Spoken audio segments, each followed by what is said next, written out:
So I'm glad to be here. While we're talking about generosity, and I really enjoy this topic.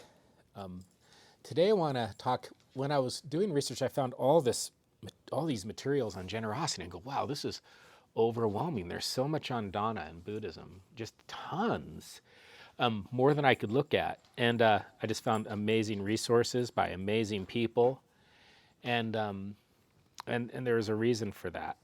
So one of the things I talk about in generosity is the ability to just let go.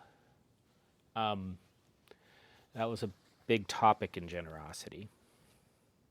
So the story that occurs to me here about letting go is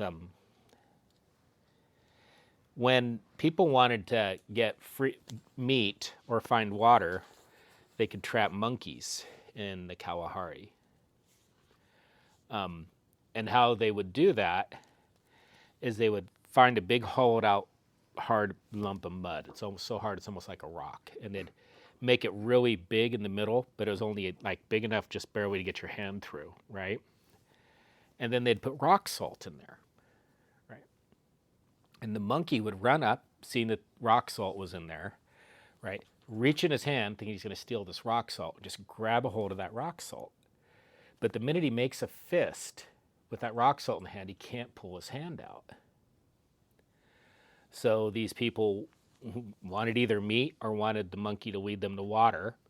In the waterway, they let him eat the salt. So this is if they want meat, right?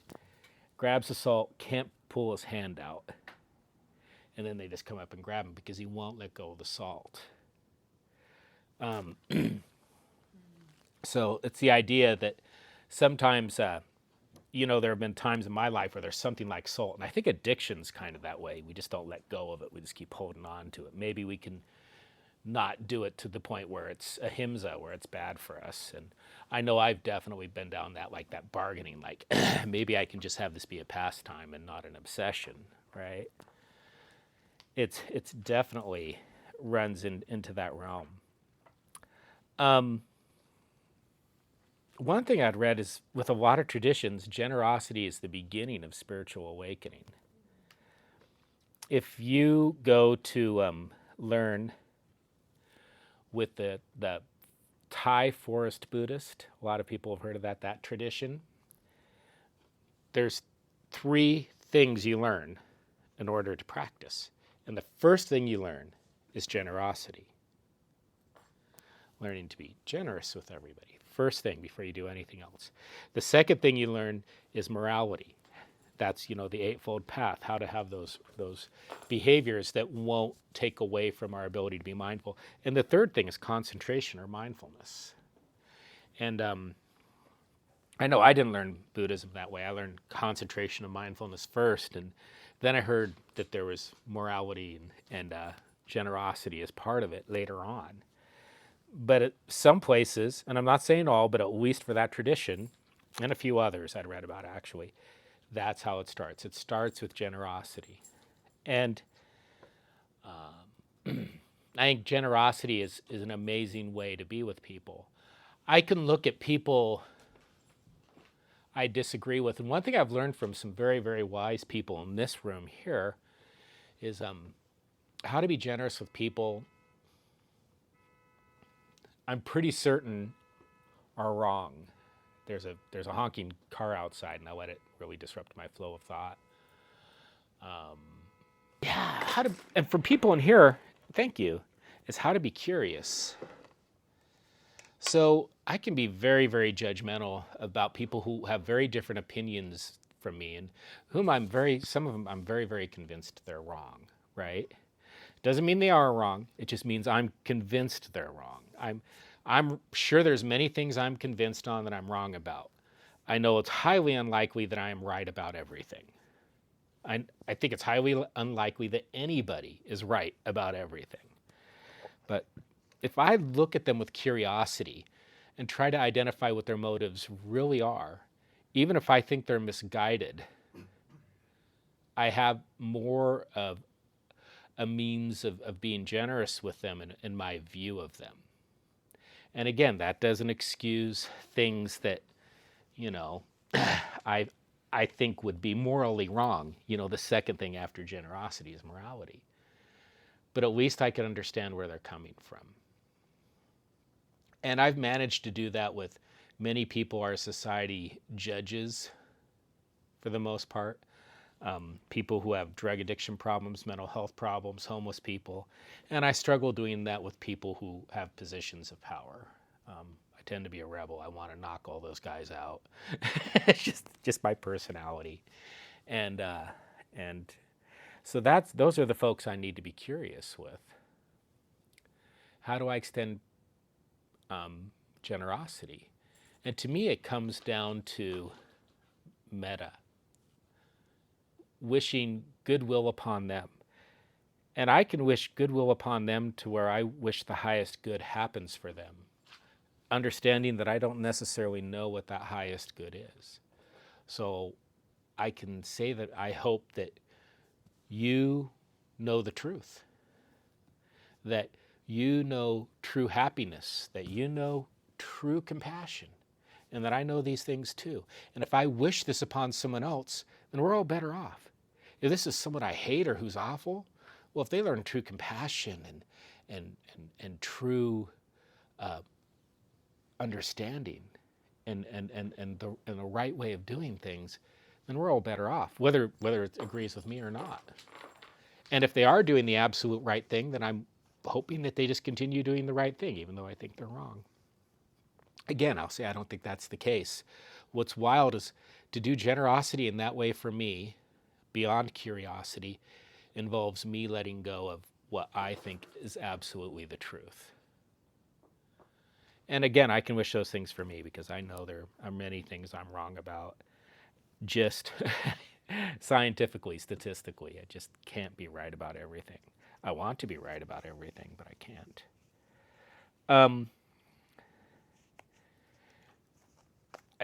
Giving includes all four divine abodes. It involves metta, it involves compassion, it involves sympathetic joy, and it involves equanimity. To be generous is to practice all these things all at once. Last week I told the story of Tammy who opened up her house and people could take anything they wanted from her house. Just said, just take it. And she did it as not clinging to things and practicing generosity in a way to where she didn't necessarily view herself as the absolute owner of those things. It just gave them up. And like the monkey, Donna frees us from craving, clinging, and attachment. That monkey's ignorance, if it knew it just let go, but it's ignorant of that. And that monkey's attachment to the salt inside the rock is coming at a price that's catastrophic to the monkey. The monkey will probably die. Donna can free us from those cravings just to let go of those things. Relying on attachments and clinging and craving was compared to a few Buddhist texts I looked at, like leaning on a mirage. Can you imagine leaning on a mirage? You fall over. And I think I've done that plenty, leaning on a mirage. Even this fallacy that I have and I do have, that I'm right, is leaning on a mirage. A, how important is it that I'm right anyway? What's more important is what I practice. And B, I cannot understand the full ramifications of reality. It's just much too complex. The other problem with leaning on mirages is we tend to move from one mirage to the next. Maybe we have a relationship one moment, then we have a moment of anger and we focus on that.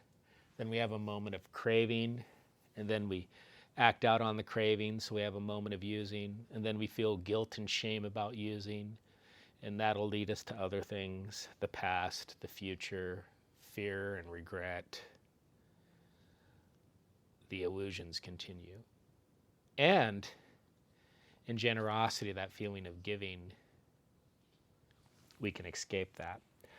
So what I think for myself is what I want to do is just focus every day on how I can be generous. And it's really simple. It can just be noticing people. It can be saying, like being helpful when people need help, being listening, really listening to people when they talk to me and giving feedback. It can be encouraging them when they need encouragement. It can just be so much, but just allow myself to be open to those things. And the more I practice being open, the better I'll be at seeing those opportunities for me to be generous. And generosity is one of those things when I'm generous, like with this dog, and this dog's generous back. And when she's generous, people are generous back, just in general, I'm sure, right? So as a fact, what's the dog's name? You say it one more time, forget again? Joni. Joni can be our teacher of generosity. She can do a much better job than I can of it. But so I'm going to try to chant today, and just for a few minutes, and then followed up by silence. And it's going to be Om Namo Amitabhaya. It just means in the name of Amitabha Buddha, which is a Buddha of compassion. So you guys can chant along, or you can just listen, same online, or just follow your breath.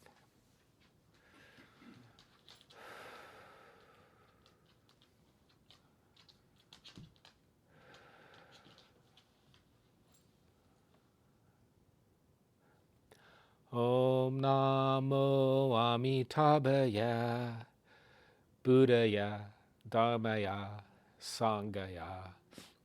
Om Namo Amitabhaya, Buddhaya, Dharmaya, Sanghaya. Om Namo, Namo, Namo Amitabhaya. Om Namo, Namo, Namo Amitabhaya.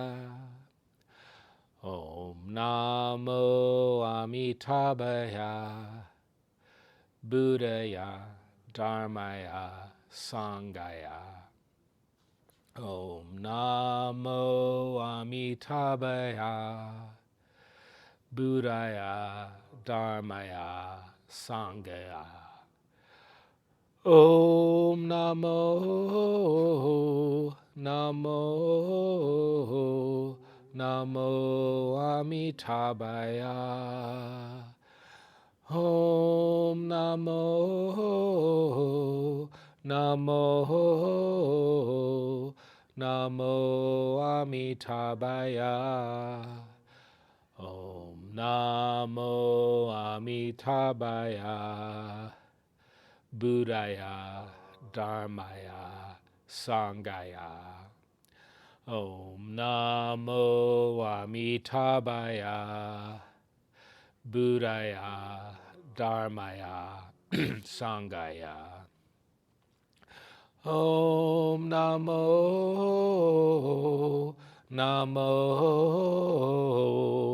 Namo Amitabhaya. Om Namo, Namo, Namo Amitabhaya. Om Namo Amitabhaya, Buddhaya, Dharmaya, Sanghaya. Om Namo Amitabhaya, Buddhaya, Dharmaya, Sanghaya. Om Namo, Namo, Namo Amitabhaya. Om Namo, Namo, Namo Amitabhaya. Om Namo Amitabhaya, Buddhaya, Dharmaya, Sangaya. Om Namo Amitabhaya, Buddhaya, Dharmaya, Sangaya. Just take a few minutes to breathe and enjoy the remnants of the chanting.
Namaste.